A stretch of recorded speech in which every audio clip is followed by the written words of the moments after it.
कोई तुम्हारे घर के ऊपर चढ़कर तुम्हारी बस्ती में आग लगा देता है और तुम इस उम्मीद में बैठे हो कि प्रशासन अपना काम करेगी। कोई करड़ी सेना पूरे कानून और पूरे संविधान को अपने हाथ में लेके खुद का न्याय करने के लिए हजारों की संख्या में सड़कों पर उतर जाती है और तुम लोग बस हाथ पर हाथ धरे हाथों में चूड़ी पहने अपने घर में बैठे हो। सर अब दूसरी कहानी सुनिए। सारा राजपूत लोग चूड़ी पहन लिया है क्या कि उनके लड़कों को एक बंद कमरे में मारा जा रहा है और उन्हें तनिक भी इस बात के लिए शर्म नहीं आती और उनकी नींद 3 दिन के बाद खुलती है। अगर मैं चाहता तो इन दोनों में से कोई भी एक बात कह के किसी भी एक समाज का हीरो बन सकता था।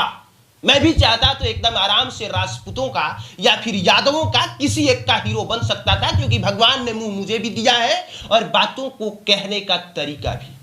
लेकिन मैं ऐसा करूंगा नहीं। और मैं पहले ही निवेदन करता हूं कि अगर आप यादव या राजपूत बन के इस वीडियो को देखना चाहते हैं तो प्लीज मत देखिए, क्योंकि आपकी सुलग जाएगी। अगर इंसान बन के देखना चाहते हैं तो जरूर देखिए, क्योंकि पूरी कहानी भी समझ में आएगी, सच का मतलब भी और इंसानियत भी। क्योंकि छपरा कांड में मुबारकपुर गांव में जो कहानी सुनाई जा रही है वो दोनों कहानियां एकदम झूठी हैं।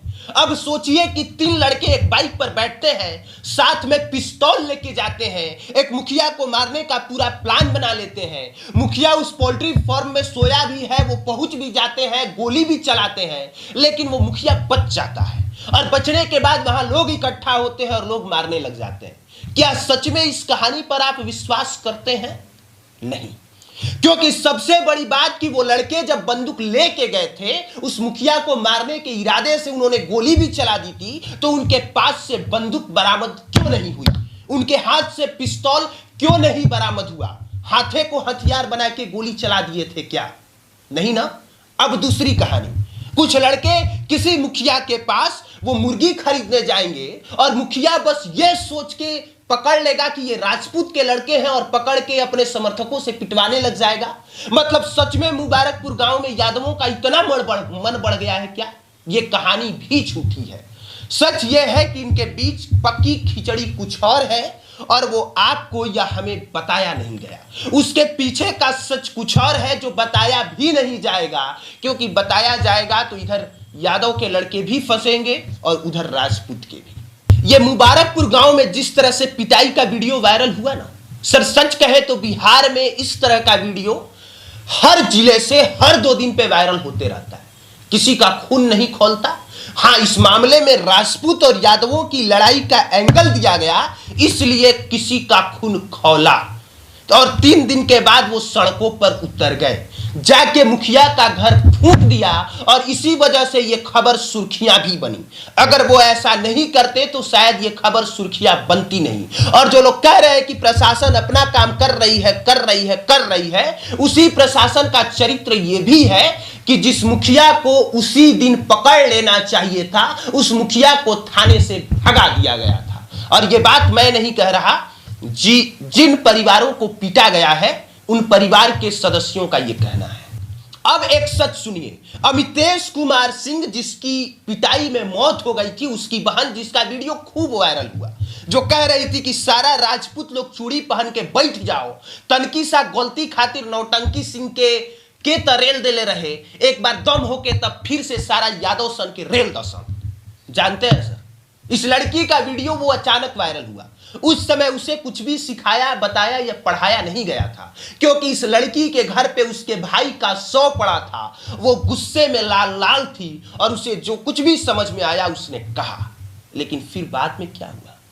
फिर बाद में इस लड़की को समझाया गया, पढ़ाया गया, बताया गया और इस लड़की के अपने मन के मुताबिक सब कुछ कहलवाया गया।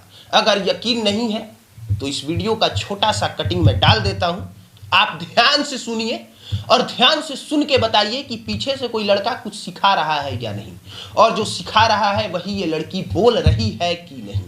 राजपूत का जातिवाद का, तो राजपूत अगर जातिवाद करता तो अदर कास्ट यहाँ पे टिकता नहीं। आज विश्व में राज करता राजपूत।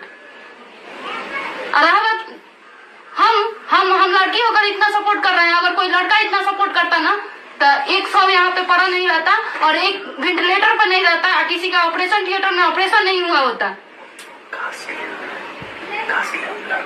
हाँ, काश कि हम लड़का होते। हम अफसोस कर रहे हैं लड़की होने पर। हम बिल्कुल अफसोस कर रहे हैं कि हम लड़की हैं। अगर सही में राजपूत में इतना खून में उबाल होता ना तो आज यहाँ पे बैठे नहीं होते सभी राजपूत। अब इस लड़की को सिखाने का क्या मतलब है? सीधा सा यही मतलब है कि लड़की जो बात कह रही है वो बात सुन के कुछ लोगों को और गुस्सा आएगा, कुछ लोग और सड़कों पर उतरेंगे, संगठन हमारा मजबूत होगा और वो कार्रवाई कुछ और बड़ी करेंगे जो नहीं होना चाहिए और बिल्कुल नहीं होना चाहिए। अगर आपको दबाव डालना है तो प्रशासन पे दबाव डालिए ना, अगर आपको दबाव डालना है तो सरकार पर दबाव डालिए ना। अगर आपका पूरा सेना या पूरा संगठन सड़कों पर उतर जाएगा तो कानून नहीं सुनेगा क्या? पुलिस उस पर काम नहीं करेगी क्या? या सरकार उस पर काम करवाने के लिए लाचार नहीं हो जाएगी क्या? ये कौन सा कानून है कि आप खुद उसे हाथ में लेंगे, जाके किसी का घर फूंक देंगे?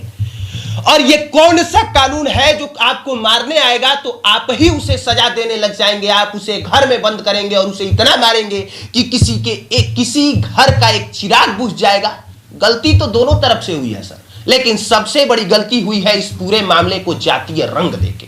लेकिन दूसरा सच यह भी है कि जो लोग कह रहे हैं, कुछ दोगले लोग जो कह रहे हैं कि राजपूतों ने इसे जातीय रंग दिया, अरे महामूर्खों, जब कटिहार में नरसंहार हुआ था तब तुम लोगों ने जातीय रंग देने की कोशिश नहीं की थी क्या?